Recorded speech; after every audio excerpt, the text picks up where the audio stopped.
Hello everyone, আসসালামু আলাইকুম। কেমন আছেন সবাই? আশা করছি আল্লাহর অশেষ রহমতে সবাই ভালো আছেন। আমি আলহামদুলিল্লাহ আল্লাহর অশেষ মেহেরবানিতে ভালো আছি। সবাইকে ওয়েলকাম করছি টুনাটুনি সংসার চ্যানেলের নতুন আরেকটি সুন্দর ও সাদামাটা লাইফস্টাইল ব্লগ ভিডিওতে। ভিডিও শুরুতেই সবাইকে একটা রিকোয়েস্ট করে নিচ্ছি, আমার ভিডিওটি যারা যারা ক্লিক করেছেন প্লিজ একটা লাইক দিয়ে ভিডিওটা কন্টিনিউ করবেন। আপনাদের ছোট একটা লাইক আমার জন্য খুবই গুরুত্বপূর্ণ। আপনারই মতো অনেকের কাছে আমার ভিডিওটি পৌঁছে দিতে সাহায্য করবে, সেই সাথে নতুন দিনে নতুন আরেকটি ভিডিও মেক করার উৎসাহ জাগিয়ে তুলবে। তাই বুঝতেই পারতেছেন আপনাদের ছোট একটা লাইক আমার জন্য কতটা মূল্যবান। তাই সবাই একটা করে লাইক দিয়ে যাবেন, কেউ ভুলে যাবেন না। আজকের ভিডিওটি শুরু করছি সকাল থেকেই। আজকে শেয়ার করব রমজানের টুকটাক প্রস্তুতি। রমজান আসতে আর তো বেশি দেরি নাই, তাই এখন থেকেই ধীরে ধীরে প্রস্তুতি শুরু করে দিয়েছি।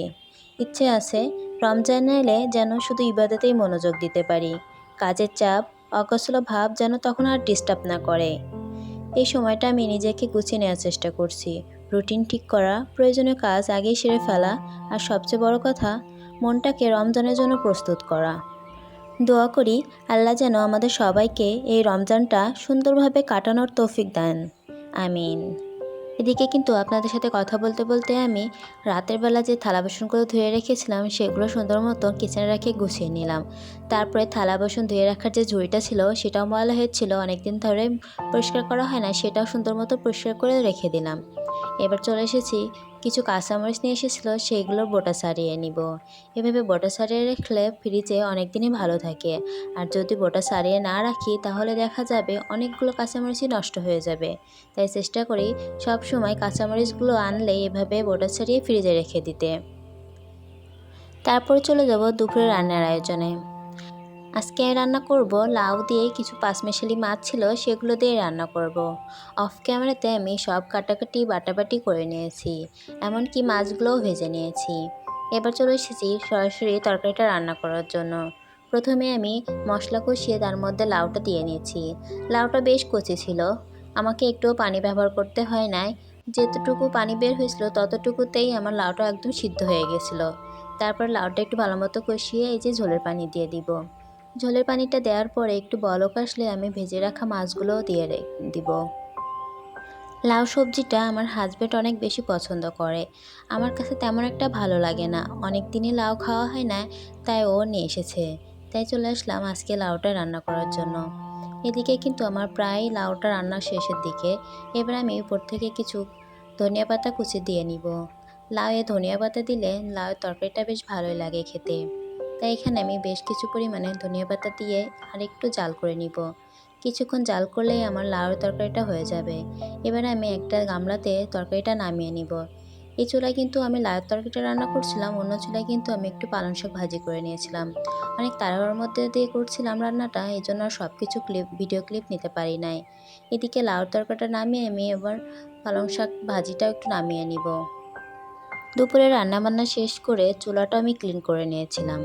তারপরে চলে যাব রোজার টুকটাক প্রস্তুতি নেওয়ার জন্য। টুকটাক প্রস্তুতি বলতে কিছু কৌটা বা বক্স ছিল সেগুলো আমি সুন্দর মতো পরিষ্কার করে রেখে দিব, যাতে আমি রোজার বাজার করলে সহজে নিয়ে এসে আমি বক্সে রিফিল করে নিতে পারি। এই জন্য চলে এসেছি এগুলো পরিষ্কার করে নেওয়ার জন্য। রমজান মাসটা শুধু রোজা রাখার মাস না, এটা নিচে গিয়ে বদলে নেওয়ার, আল্লাহর আরও কাছে যাওয়ার মাস। কিন্তু আমরা অনেক সময় চাই রমজানে বেশি ইবাদত করতে, তবু কাজের চাপ, অগোছালো রুটিন আর ছোটোখাটো ঝামেলার কারণে ঠিকভাবে মনোযোগ দিতে পারি না। এই জন্যই মনে করি কিছু কাজ আগে থেকে করে রাখা খুবই দরকার। ঘরের প্রয়োজনীয় কাজ গুছিয়ে রাখা, দৈনন্দিন রুটিন একটু একটু করে নেওয়া, যেসব কাজ রমজানের আগে সেরে ফেলা যায় সেগুলো আগেই শেষ করা। তাহলে রমজান এলে মাথায় কাজের টেনশন কম থাকবে, মনটা থাকবে হালকা, আর ইবাদতে মন বসানো সহজ হবে।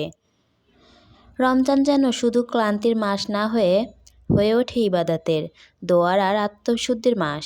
এই প্রস্তুতিটুকু আমরা এখন থেকেই নিতে পারি। আল্লাহ যেন আমাদের সবাইকে রমজানকে যথাযথভাবে কাজে লাগানোর তৌফিক দেন। তাই আর দেরি না করে আমি চলে এসেছি একটু একটু করে সব কাজ গুছিয়ে নিতে, যেন রমজান এলে কাজে চিন্তা কম থাকে আর মনটা পুরোপুরি ইবাদতের দিকেই থাকে। এদিকে কিন্তু আপনাদের সাথে কথা বলতে বলতে আমি সব বক্সগুলো ভালো মতন ক্লিন করে নিয়েছি। ক্লিন করার পরে আমি বেলকনিতে একটা কাপড় বিছিয়ে নিয়েছি। তার উপরে সব বক্সগুলো মেলে দিব। বেলকনিতে যেহেতু একটু রোদ বাতাস আসে, বক্সগুলো খুব তাড়াতাড়ি শুকিয়ে যাবে। তাই আমি সবগুলো বক্স এভাবেই রেখে দিয়েছি। তারপরে চলে যাব, কিছু জিরা ছিল সেগুলো আমি একটু রোদে দিব। জিরাগুলো আমি একটু রোদে দিয়ে তারপরে একটু শুকনা কড়াইতে ভেজে গুঁড়ো করে রেখে দিব, যাতে আমি রমজান মাসে খুব সহজেই ব্যবহার করতে পারি। এই জন্যই আমি ছাদের রোদটা বেশ ভালো ছিল, একটু কিছুক্ষণ রোদে দিয়ে রেখেছি। তারপরে অনেকটাই সময় চলে গেছে, এর মধ্যে আর কোনো ভিডিও ক্লিপ নেওয়া হয় নাই। এবার সোজা চলে গেছি বিকালের দিকে। বিকেলে ভাবছি আমার বেলকনিতে বসে এক কাপ চা খাবো। এই জন্য চলে এসেছি চাটা বানানোর জন্য। প্রথমেই আমি চাটা বসিয়ে দিয়েছিলাম। এবার আমি কাপে দুধ চিনি দিয়ে চাটা ঢেলে নিব। নিজের শখের বেলকনিতে বসে এক কাপ চা খাওয়ার যে ভালো লাগাটা, সেটা সত্যি বলতে ভাষায় পুরোটা প্রকাশ করা যায় না। সারাদিনের দৌড়ঝাঁপ, কাজের চাপ, মানুষের ভিড় আর শব্দের মাঝখান থেকে এই ছোট্ট বেলকনিটাই যেন নিজের আলাদা একটা পৃথিবী। এখানে বসলে সময়টা একটু ধীরে চলে। হালকা বাতাস মুখে এসে লাগে, চায়ের কাপ থেকে ধোঁয়া উঠতে থাকে, আর মনটা অজান্তে শান্ত হয়ে আসে।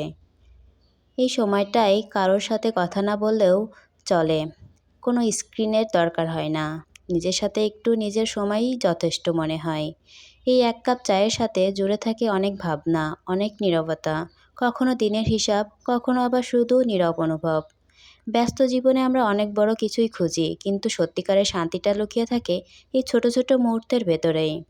নিজের শখের বেলকনি, এক কাপ চা আর একটু প্রশান্ত মন, এই সময়গুলোই হয়তো আমাদের পরের দিনটা আরও নতুন করে শুরু করার শক্তি দেয়। যাই হোক, অনেক কথাই তো বললাম, এবার আসি ভিডিও রিলেটেড কিছু কথা বলতে। আমার চ্যানেলে যারা নতুন, আজই আমার চ্যানেলটি ভিজিট করছেন, আপনাদের যদি লাইফস্টাইল ব্লগ ভিডিও দেখতে ভালো লাগে তাহলে চাইলে আপনি আমার চ্যানেলটি সাবস্ক্রাইব করে পাশে থেকে যেতে পারেন। সাবস্ক্রাইব করে পাশে থাকার বেল আইকনের অল অপশনটি বাজিয়ে রাখবেন, যাতে পরবর্তী ভিডিও দিলে আপনাদের কাছে নোটিফিকেশন পৌঁছে যায় এবং আপনারা সময় সুযোগ করে আমার ভিডিওটি দেখে নিতে পারেন। আমার ভিডিওতে অনেক ভুল ত্রুটি থাকতে পারে এবং আমার কথার মাঝেও অনেক ভুল ত্রুটি আছে। প্লিজ সবাই ক্ষমা সুন্দর দৃষ্টিতে দেখে আমার ভিডিওটি দেখে নেবেন। অনেক শখ আর ভালোবাসা দিয়ে আমার বেলকনিটা সাজিয়েছি। এখন তো এমন অবস্থা হয়েছে, মনে হয় সারাদিন এখানেই বসে থাকি। যাই হোক, সবার সুস্বাস্থ্য কামনা করে এখানেই বিদায় নিচ্ছি। সবাই ভালো থাকবেন, সুস্থ থাকবেন। আল্লাহ হাফেজ। আসসালামু আলাইকুম।